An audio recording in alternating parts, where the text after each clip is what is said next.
Hi friends, welcome to my channel genius TV. ఈరోజు మనం కూర్మావతారం గురించి తెలుసుకుందాం. కూర్మావతారం శ్రీ మహావిష్ణువు దశావతారాల్లో 2వ అవతారం. ఈ అవతారం సముద్ర మథనంలో చాలా ముఖ్యమైన పాత్ర పోషించింది. దేవతలు అసురులు కలిసి అమృతాన్ని పొందేందుకు పాల సముద్రాన్ని మదించినప్పుడు ఆ మదనం కోసం బలమైన ఆధారం అవసరమైంది. అప్పుడే శ్రీహరి తన కూర్మ అవతారాన్ని ధరిస్తాడు. ఒకరోజు దుర్వాస మహర్షి ఇంద్రునికి ఒక పవిత్ర దివ్యమాలను అందిస్తాడు. కానీ అహంకారంతో ఉన్న ఇంద్రుడు తన మాలని తన ఏనుగు ఐరావతం మెడలో వేస్తాడు. ఆ ఐరావతం ఆ మాలని కింద పడేసి తొక్కుతుండగా దుర్వాస మహర్షి చూస్తాడు. అప్పుడు దుర్వాస మహర్షి కోపంతో దేవతలను శపిస్తాడు. ఆ శాపం వల్ల దేవతలు తమ శక్తిని కోల్పోయి అసురుల చేతిలో ఓడిపోతారు. శ్రీహరి విష్ణువు దేవతలకి ఒక ఉపాయం సూచిస్తాడు. క్షీరసాగర మథనం ద్వారా అమృతాన్ని పొందాలని, కానీ ఆ సముద్ర మథనం చాలా కఠినమైనదని, అందుకు అసురుల సహాయం కూడా అవసరం అవుతుందని శ్రీహరి దేవతలకు చెప్తాడు. దేవతలు అసురులు కలిసి మందర పర్వతాన్ని మదన యంత్రంగా ఉపయోగించాలని అనుకుంటారు.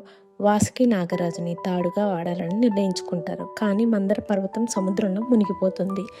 దేవతల భయంతో శ్రీ మహావిష్ణువును ప్రార్థిస్తారు. అప్పుడు శ్రీహరి కూర్మావతారం స్వీకరిస్తాడు.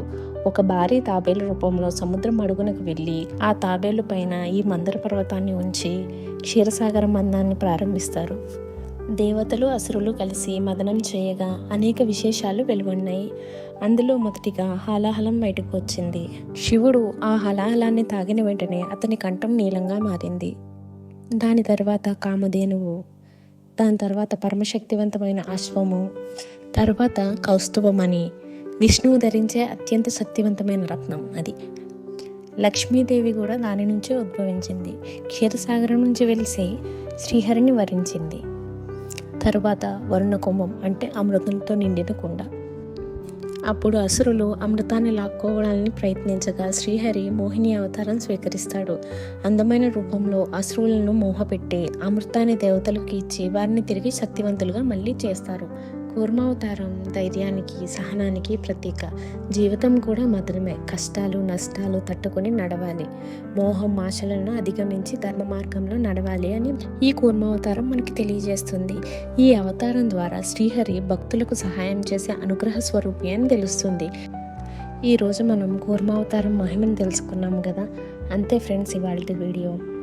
ఈ వీడియో కనుక మీకు నచ్చినట్లయితే లైక్, షేర్, కామెంట్, సబ్స్క్రైబ్ చేయండి. Thanks for watching.